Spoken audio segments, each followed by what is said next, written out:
So let's read few paragraphs, really beautifully written paragraphs. Okay?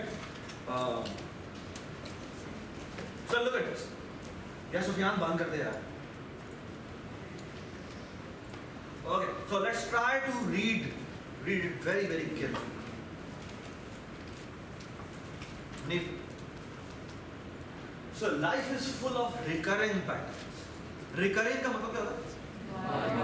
बार-बार होता है. Okay? Relationships and hierarchies between objects. By exploring and understanding these, we can gain insight into how real life objects behave, enhancing our understanding of those objects. Okay? So look at this. So let me give you an example. And that example is really beautiful. So let's say one day you are walking down the street and you see a bright yellow object attached to a green shrubby object. Okay? This is पहला sentence के ऊपर उन्होंने गौर है. You are walking down the street and you see a bright yellow object attached to a green shrubby object. What do you expect from this? ये क्या होना चाहिए? जो येलो ऑब्जेक्ट है वो आपके ख्याल में क्या है?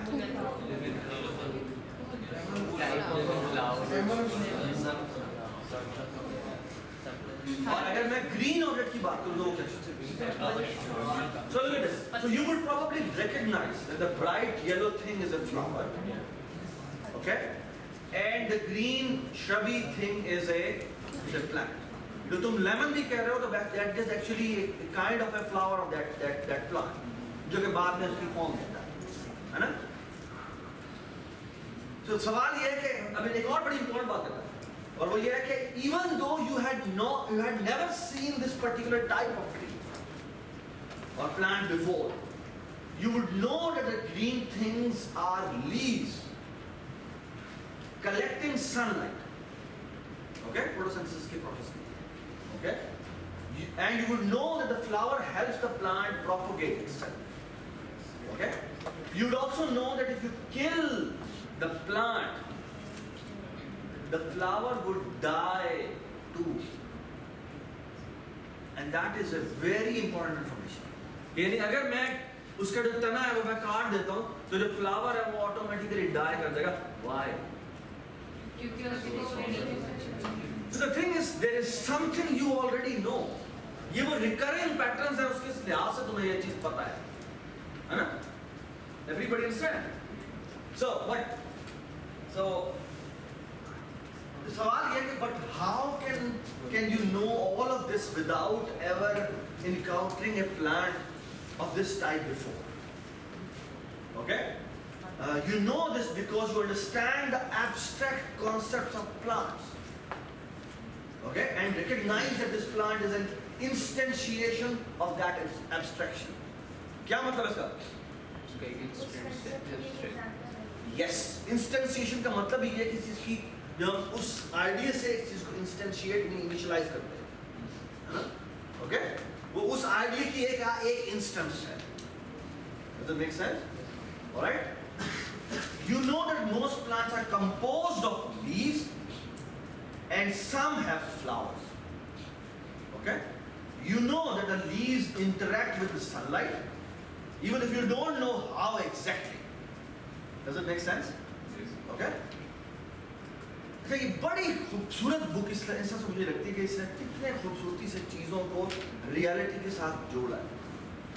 Okay, and now you will see something कि ये जिस तरह से रिकरिंग पैटर्न आपने अभी ये पढ़े, बिल्कुल इसी तरह आपको जब आप प्रोग्रामिंग कर रहे होते तो प्रोग्रामिंग में भी what you do is you make classes. Okay, potentially her common noun जो है वो बेसिकली एक क्लास बनता है. ओके यार, हारिस क्या मसला है?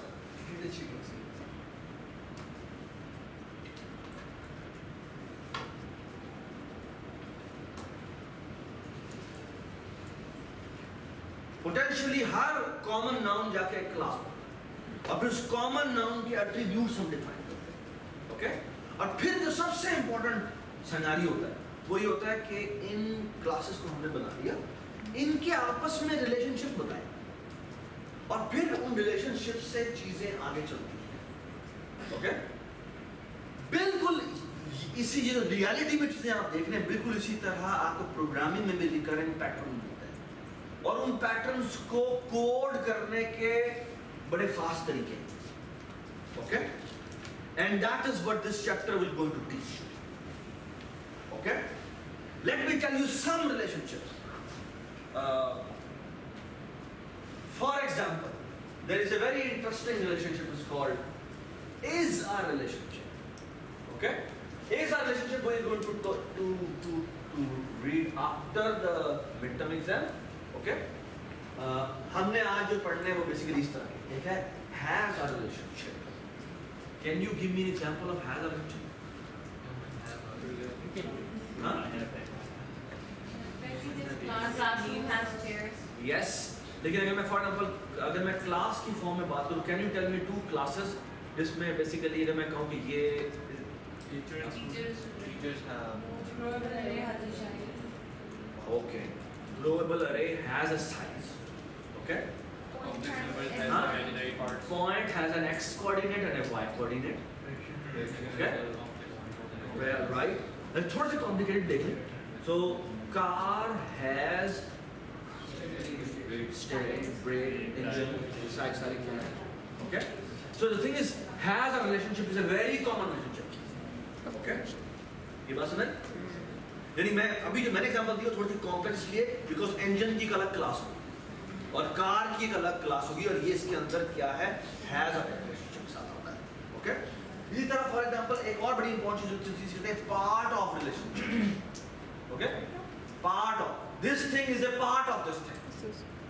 और आपको लगेगा कि जैसे ये जो शायद हैज आवर रिलेशनशिप और पार्ट ऑफ रिलेशनशिप शायद एक जैसी चीजें ही हैं.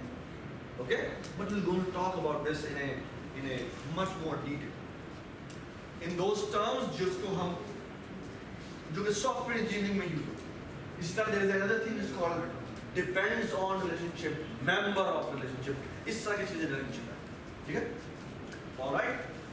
चलिए let's talk about some types of relationship today. Okay, and we will start with first relationship is called composition. Okay, compose का वैसे मतलब क्या होता है? So for example, something is composed of this thing, made up with this these things, है ना? ये हम कहते हैं कि ये चीज इससे बनी. Does it make sense? Yes. Okay. अच्छा, अब थोड़ा सा ना इसके बारे में बात करते हैं. ये जो कॉम्पोजिशन है ना बेसिकली ये एक बड़ा टॉपिक है. ओके, और इसके अंदर बेसिकली दो सब टॉपिक है जो कि हम देखेंगे. ठीक है, जो पहला है कहते हैं object composition. Okay, and then another is called object aggregation. Okay, what is object composition? Alright जी, ये जो कॉम्पोजिशन रिलेशनशिप है ना, ये ज्यादातर इस तरह से कहा जाता है कि ये एक्चुअली इस general is called has a relationship. Okay, something has this thing. Okay, अच्छा, ओके.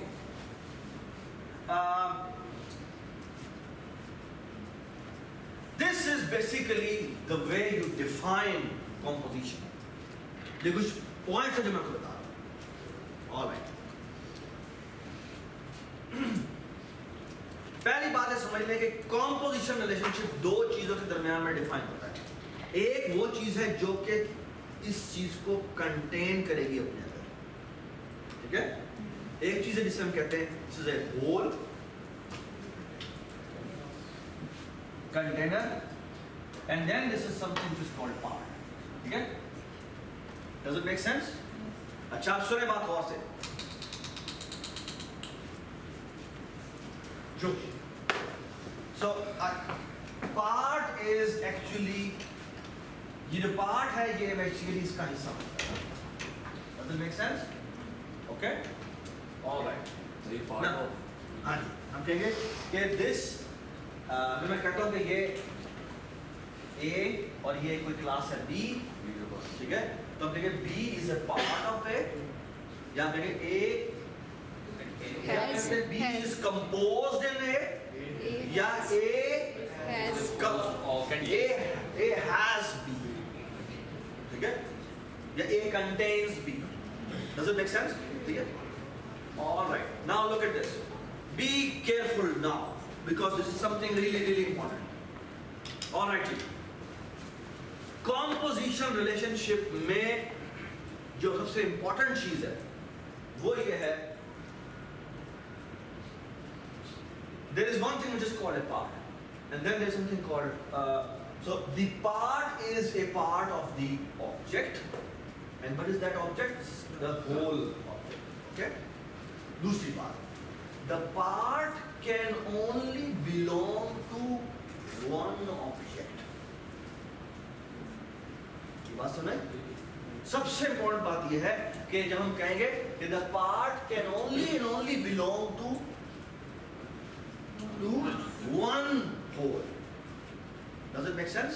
जी. इसका मतलब है आप कह रहे हैं कि एक इंजन जो है वो एक गाड़ी के अंदर हो सकता है मगर बाइक पे नहीं हो सकता। नहीं, मैं जब एक इंजन का ऑब्जेक्ट बनाऊंगा, हाँ, ठीक है, तो वो किसी एक कार में होगा। ये बात सुने? At once, I mean at a time वो एक ही जगह पर होगा। ये बात सुने? ऐसा नहीं होता वो यहाँ पर भी और यहाँ पर भी। यानी एक इंजन एक गाड़ी में यूज हो सकता है, दो गाड़ी में नहीं आ जाएगा। एक ही इंजन एट अ टाइम एक ही जगह पर होगा। That's the point, ठीक है?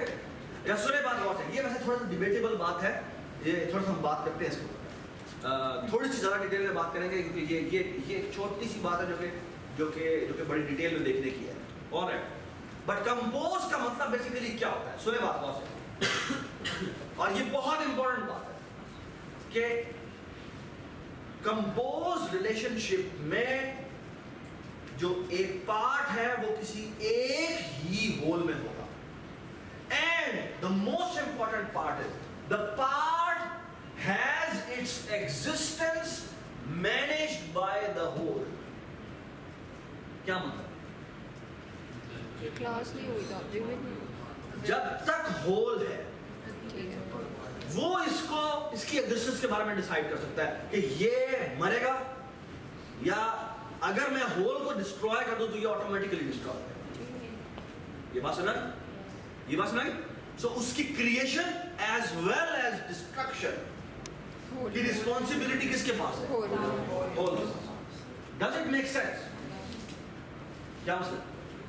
बताएं क्या मसला? मसला है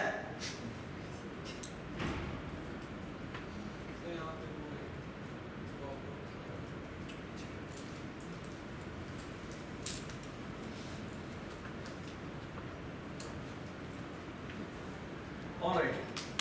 तो सबसे इंपॉर्टेंट चीज जो यहाँ पर कंपोजिशन में आपको शायद याद रखने की है ना, वो ये है कि they have a life death relationship. Okay, यानी एक जो चीज कंपोज होती है किसी होल में जाके, उसकी जो क्रिएशन की और डिस्ट्रक्शन की जो रिस्पॉन्सिबिलिटी है वो किसके पास होती है? Whole. Does it make sense? Okay. एक और बड़ी इंपॉर्टेंट बात, और ये बड़ी इंटरेस्टिंग बात, बोले कि ये जो पार्ट होता है उसको नहीं पता होता कि वो किस में एग्जिस्ट करता है। ये बात समझ आई? The part does not know the existence of the बात समझ? एवरीबॉडी अंडरस्टैंड कि जो पार्ट है उसको नहीं पता होगा वो किसका हिस्सा है। सॉरी, यस, वो किस होल का वो पार्ट है, ये उसे नहीं पता। ठीक है? Does it make sense? जी। सर लेकिन वो अपना फंक्शन तो कर रहा होगा ना, उसको क्या पता मतलब? फंक्शन का हाँ, उसका जो काम है वो कर रहा होगा। ठीक है? उसको काम करवाएगा भी कौन? वो उसका होल करवाएगा कि भाई तू ये काम कर। लेकिन उसको पता नहीं होगा उसको नहीं पता होगा मुझे कौन भेजा है। अच्छा, ये पार्ट को ये पता है कि वो खुद क्या करे, लेकिन ऐसा हो नहीं पता। एग्जैक्टली, उसे ये नहीं पता कि मुझे कौन ऑर्डर कर रहा है ये करना है, उसे ये पता कि मैंने ये करना है बस। ठीक है? और ये बड़ी इंपॉर्टेंट बात है। Okay, everybody understand. अब मैं आपको जो बात करने लगा वो सुने, बात बड़ी इंपॉर्टेंट बात है। We will see some small example of आहिस्ता हम थोड़ी बड़ी एग्जांपल चल जाएंगे। Okay, look at this।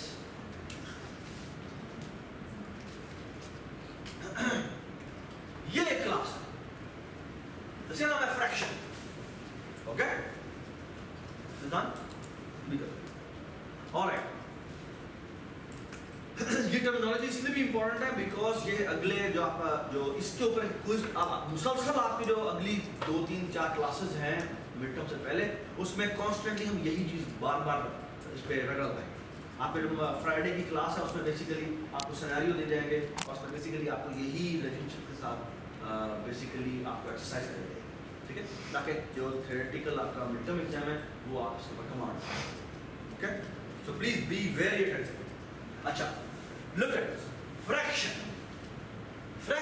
is a class,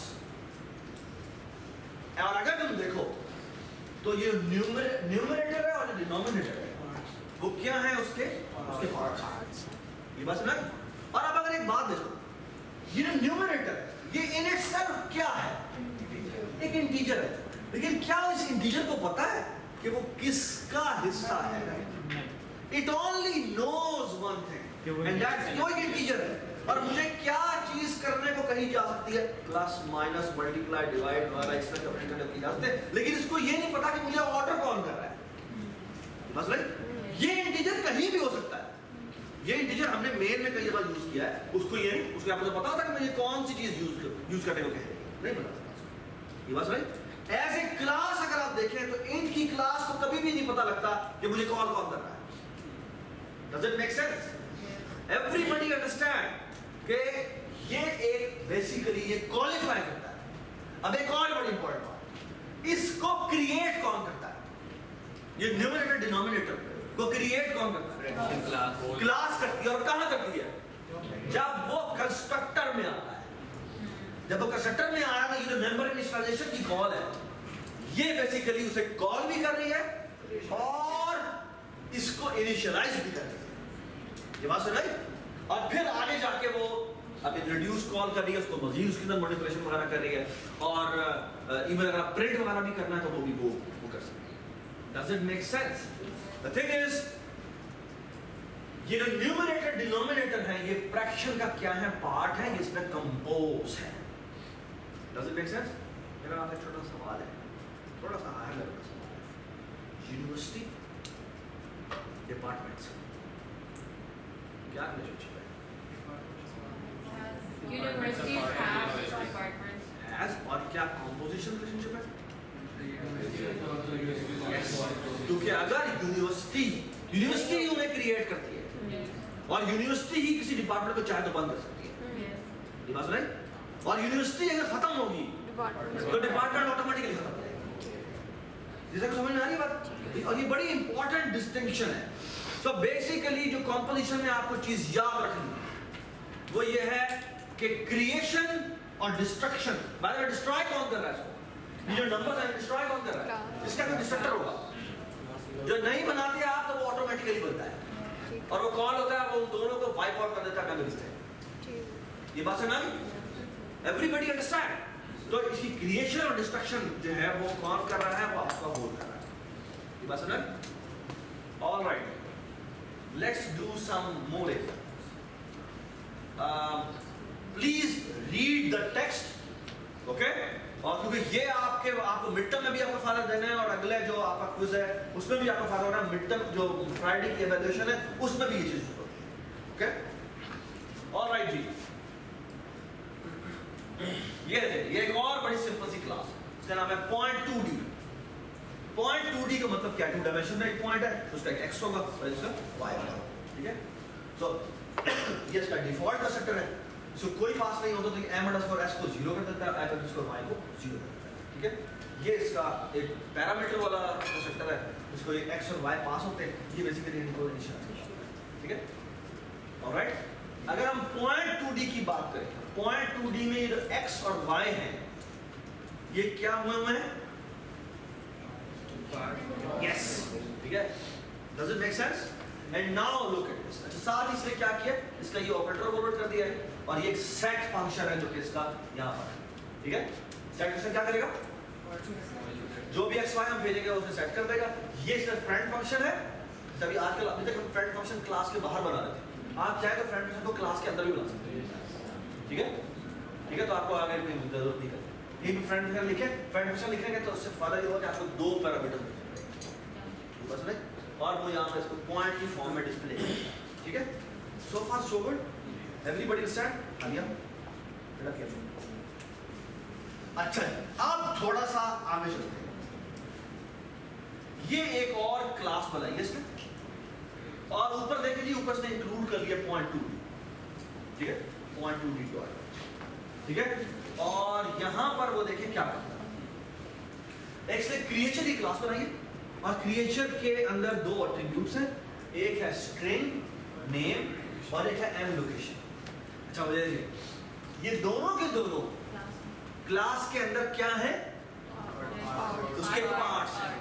इनकी क्रिएशन की रिस्पॉन्सिबिलिटी और डिस्ट्रक्शन की रिस्पॉन्सिबिलिटी भी क्लास की है। ये बात समझ आई? Alright, now look at this.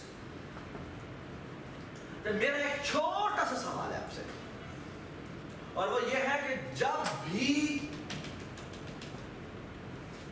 भी क्रिएचर होल क्रिएट होता है,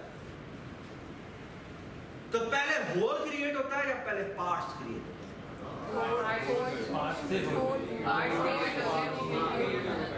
नहीं, पहले पार्ट क्रिएट होते हैं फिर जाके होल क्रिएट होता है। व्हाई?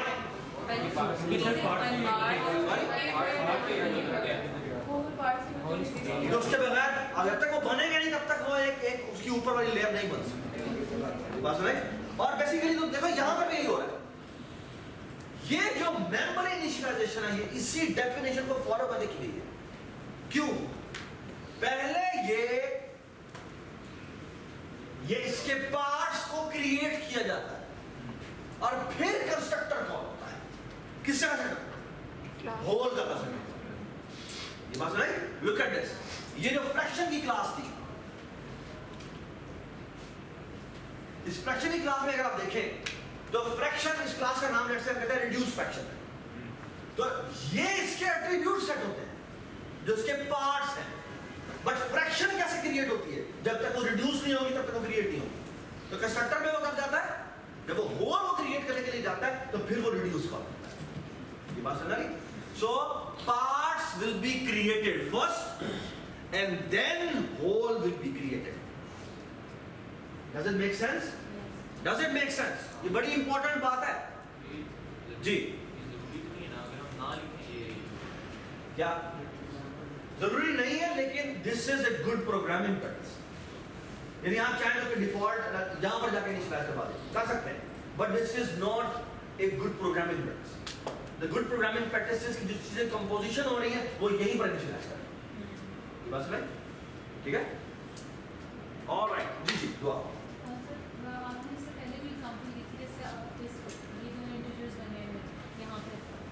इसको नहीं नहीं पता कि कोई भी कॉल कर सकता है। ठीक है। इससे पहले वाली जो एग्जांपल थी जिसके अंदर अगर आप दिखाते हैं, इससे पहले वाली एग्जांपल, इससे पहले वाली जो उसके अंदर एट्रीब्यूट्स थे, ये वाली क्रिएचर वाली जी हाँ। यहाँ पर आपने ऑपोजिट बात की कि इसको सिर्फ क्लास की क्रिएट कर सकते हैं, डिस्ट्रॉय कर सकते हैं। इसका डिफरेंस मुझे समझ नहीं आया है। इस डिफरेंस में क्या डिफरेंस नहीं है, दोनों सेम है। इन एक्स और वाई को भी क्रिएट कौन कर रहा है? पॉइंट कर रहा है। ये पॉइंट के अंदर एक्स और वाई है। Point contains X and Y, ठीक है? तो एक्स और वाई की क्रिएशन भी कौन करेगा? ये पॉइंट करेगा।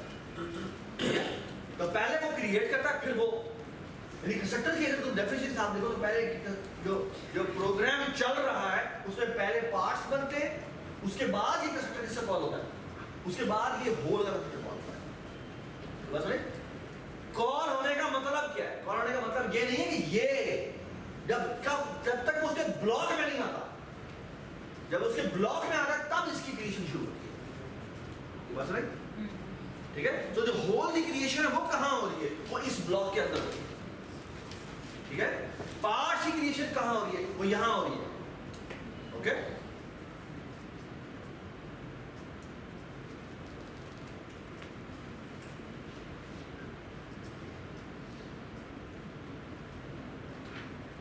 Look at this.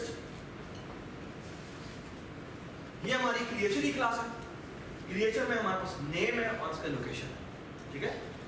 ऑलराइट। अब इसके अंदर हमने कंस्ट्रक्टर बनाया जिसको नेम पास होता है और एक लोकेशन पास होती है। लोकेशन m% की पास होती है और यहाँ पे उसने कॉस्ट लगाया हुआ है, तो क्या फायदा होगा? ना कॉपी बनेगी, ना चेंज ठीक है, चेंज करने भी जाओगे। और यहाँ क्या करता है कि यहाँ पर m_ को नेम पास कर देता है, ठीक है, और m_ लोकेशन को ये लोकेशन पास करता है। ये दोनों के क्या कॉल हो रहे हैं? कौन से?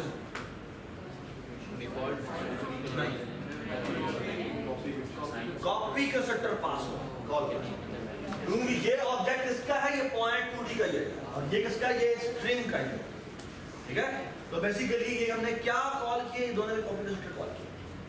बस में स्ट्रिंग का कॉपी कंस्ट्रक्टर स्ट्रिंग की लाइब्रेरी में है अवेलेबल, आपने अभी तक नहीं बनाई, ठीक है, वो हम नेक्स्ट क्लास में बनाएंगे, ठीक है। और ये जो है ये पॉइंट 2D का कॉपी कंस्ट्रक्टर कॉल हो रहा है, आपने नहीं बनाया तो वो ऑटोमेटिकली कौन सा वाला कॉल करेगा? जो स्ट्रिंग को बनाएगा। जी, अब ये हेडर फाइल में 2 क्लास बना सकते हैं। आप एक हेडर फाइल में 2 क्लास बना दें, तो उससे हम किसे डिजाइन करेंगे? क्या ये कोई कौन सा क्लासों से डिफाइन करने से कुछ नहीं होगा जब तक क्लासों के अंदर आप रिलेशनशिप डिफाइन ना करें। मैं एक हेडर फाइल पे 50 हेडर फाइल बनाऊं, उससे कुछ नहीं होता, ठीक है। जब तक क्लासेस के दरमियान में रिलेशनशिप डिफाइन नहीं करेंगे तब तक आप पार्ट बोल के बात नहीं कर रहे, ओके। आप 50 क्लासें बनाए, 3 सारी आई उससे अलग अलग हो, कोई रिलेशनशिप नहीं, यानी क्या मकसद होगा? ये क्लास के अंदर एक दूसरे को जो आप ये हरकतें कर रहे थे, प्लीज मत किया करें। आपको लगता है कि ये नजर नहीं आ रहा होता है यहाँ पे? यार ये गलत बात है यार।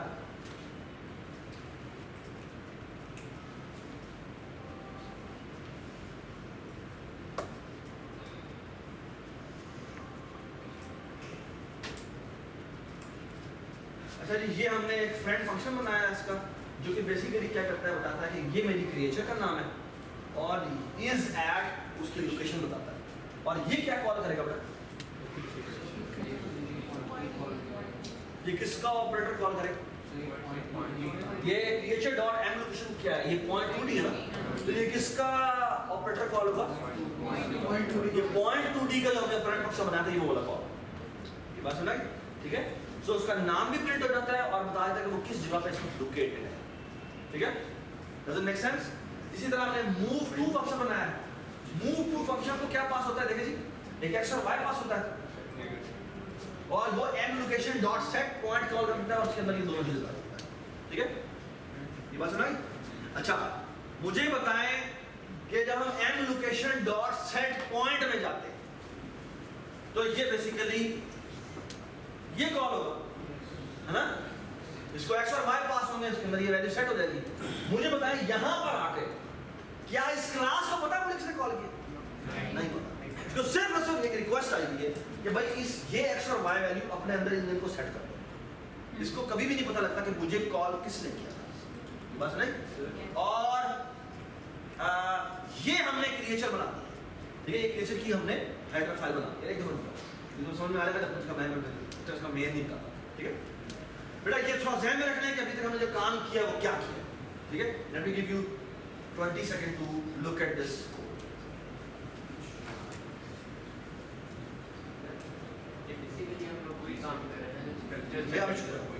ये एग्जांपल मेन कंप्लीट हो जाए फिर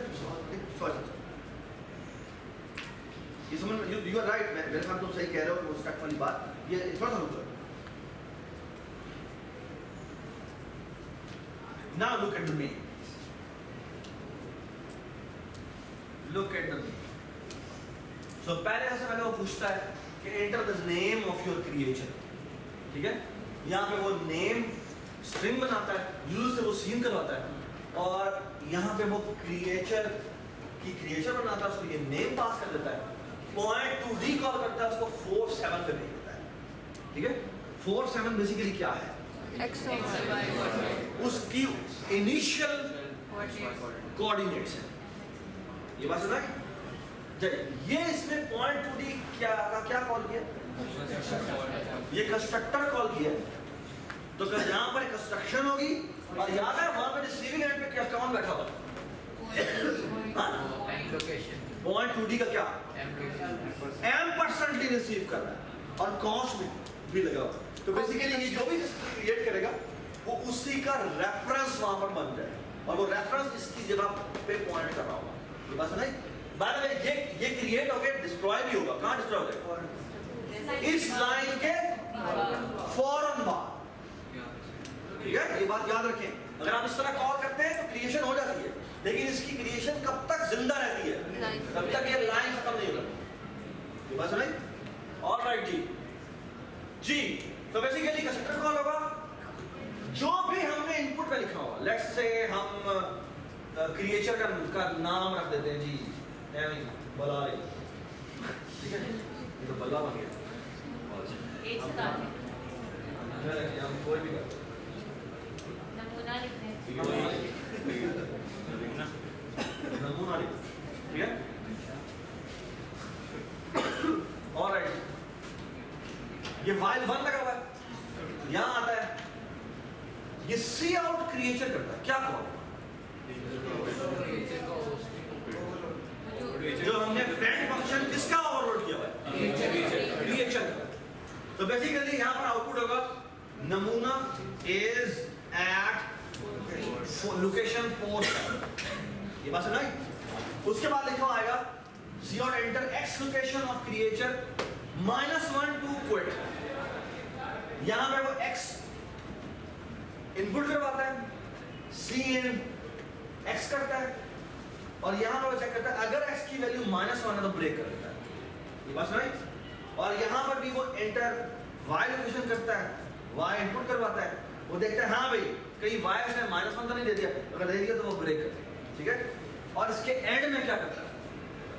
creature dot move to X Y.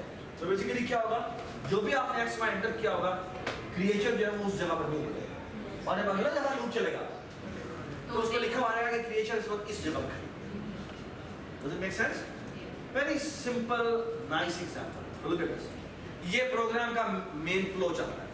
ठीक है, तो बेसिकली क्या हो रहा है? इनिशियल उसका नाम है मार्वन 4-7 है। सो हमने एंटर किया 6, एंटर किया 12, तो आउटपुट होगी मार्वन इज एट 6-12। दोबारा इनपुट करवाया, लोकेशन चेंज हो गई और अब हमने जैसे ही -1 एंटर किया program terminate. Does it make sense? Everybody is with me? ठीक है? So please be careful.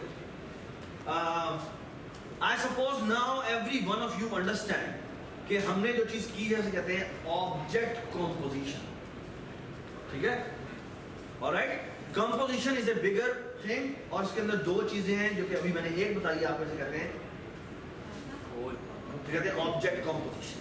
ठीक है, ऑब्जेक्ट कॉम्पोजिशन में कौन सा रिलेशनशिप होता है? आप समझ लें कि क्रिएटर और डिस्ट्रक्शन का रिलेशनशिप होता है कि उसकी क्रिएशन की रिस्पॉन्सिबिलिटी उसी की होती है। ठीक है, और एक जो पार्ट है वो एक ही होल को बिलोंग करता है। ये बात समझ? Everybody understand this thing? Okay, alright, चलें आगे मूव करते हैं।